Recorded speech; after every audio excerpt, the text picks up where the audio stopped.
42, in retrospective, is a classic. Claustrophobic, tense, with major character development from the two leads, it stands as one of the most underrated gems of Series 3. The story extracted elements of Douglas Adams' work, the title being directly pulled from Adams' alleged answer to the ultimate question of life, the universe and everything. Chris Chibnall, notable writer of Torchwood, Broadchurch, and now of course the showrunner of the main series, penned 42 at the time, and used time to his advantage, creating a hot and taut situation for the Doctor and his assistant. I feel 42 is clinically underrated, and that it deserves much more respect than it is given, for it is one of the tightest and scariest episodes of Doctor Who ever produced. The worst thing I can say about 42 is that it is an impossible planet in Satan Pit from the last series.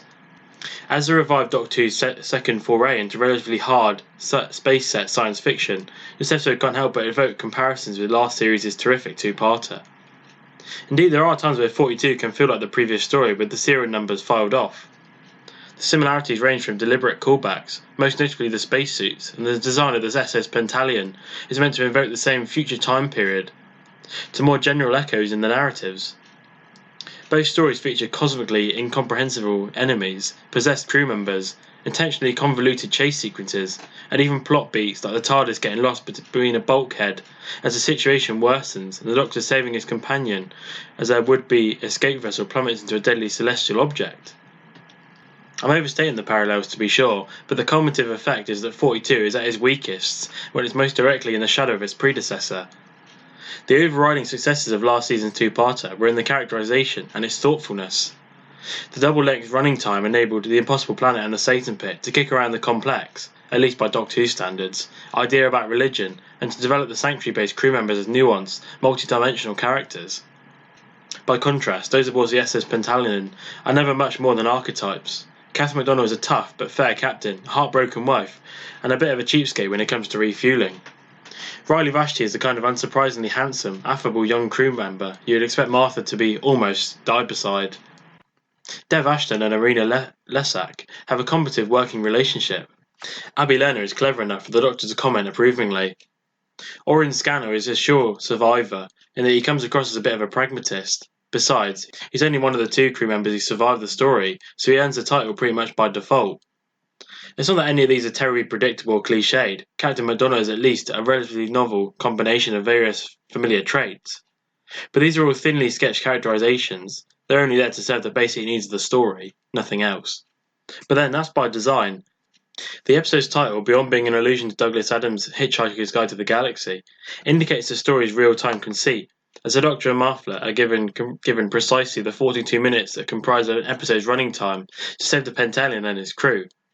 Wisely, neither writer Chris Chibnall nor director Graham Harper overemphasised the aspect of the story, considering that 2007 represented the very peak of 24's cultural relevance. It's a small but welcome miracle that this episode eschews pretty much any countdown-related gimmickry at all.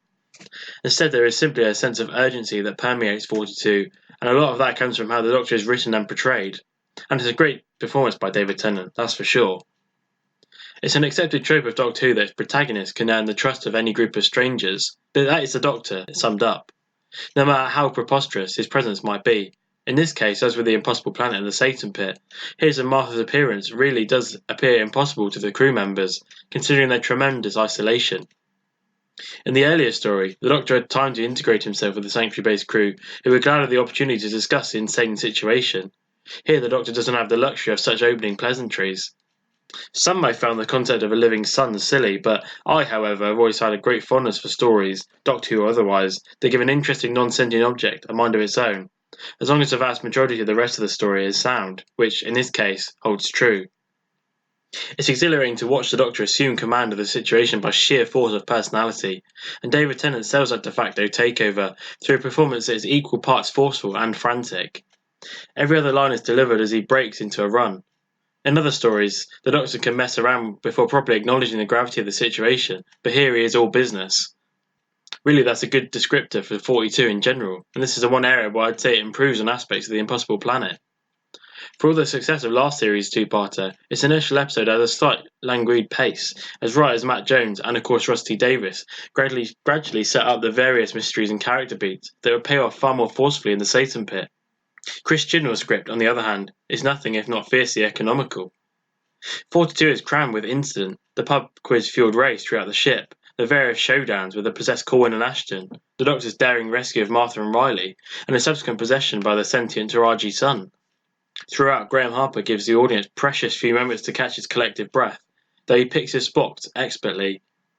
The mostly silent separation of the escape pod from the Pentalion is a particularly brilliant sequence, as the episode's loud, frantic chaos suddenly gives way to the crushing realization that Doctor and Martha may have lost each other. If anything, the episode could have lingered still longer on the separation scene, just to really drive home the precariousness of the TARDIS team's situation. As it is, the next portion of the episode splits time between the Doctor's daring rescue attempt and Martha's growing realization that she isn't going to make it out of this alive. The latter scenes represent the weakest section of 42, as Freema Gaiman and William Ash aren't quite able to elevate their big emotional scenes together, at least not to the extent that their farewell kiss feels properly earned later in the episode. They bond because they are in close quarters, and the resultant understated attraction occurs when you were logically expected to, but the whole thing feels perfunctory. New Doctor Who has had its companions ask characters about their lives so many times it's become something of a storytelling trope in the show, one not quite as hallowed as a requisite monster, admittedly. And this example doesn't find much to new to say, even as the pair face death. Here the character work is slightly undercut by the needs of the long-form storytelling. Martha can't move far beyond the expected worries of her family, never knowing her fate, as the episode needs her to keep calling her mother, and furthering Saren into Harold Saxon's plans, whatever they might be. And honestly, this season of Doctor Who needed an episode like 42. This is an episode defined above all by its competence. This is a story that shows up promptly, hits all its marks, and leaves with minimal fuss. The very best Doctor Who episodes aspire to be more than what 42 offers, and I probably wouldn't rate this story quite so highly if it had been the 7th episode of really any other series. But context does matter. While I definitely wouldn't call this season bad, all of its previous episodes were at best qualified successes. Gridlock was brilliant but bonkers, the Shakespeare Code was charming in places, but could never be quite nailed down to the comedic tone. And the previous week's Dalek two-parter was, well, I know I like it considerably more than the average Doctor Who fan, and even I'm not going to hold it up against any of this season's biggest misfire to date. The closest antecedent for 42 is probably Smith and Jones, a similarly functional story that understands precisely what it needs to accomplish, and gets the job done without any fuss, but 42 proves superior because it derives so much energy from its tight pacing and dynamic direction. After so many weird experiments, it's exhilarating to watch an episode that knows precisely what it wants to do, and then goes and does it. Ideally, I'd want to see slightly more ambitious goals, but I can wait a few weeks for that. Do you know the main reason as to why stories such as Utopia, Midnight, The Waters of Mars, The Fires on Pompeii, and Silence in the Library Forest of the Dead are fan favourites? No? Okay, I'll tell you. Because the Doctor was challenged as a character in them, facing situations he's never actually faced before, which, especially during David Tennant's tenure, is a rare thing to witness. 42 bases itself around this premise as well, it just isn't given the credit for it. You probably think I'm going to harp on about the real-time aspect and how that influences the Doctor's actions for this entire section, right? Wrong.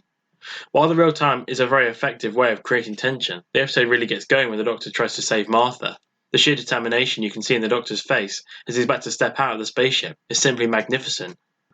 And what follows is even more so. Seeing the Doctor's physical abilities being challenged as he's reaching for the button to bring the escape pod back is extremely refreshing, and, as before, the determination David Tennant manages to convey is simply stellar.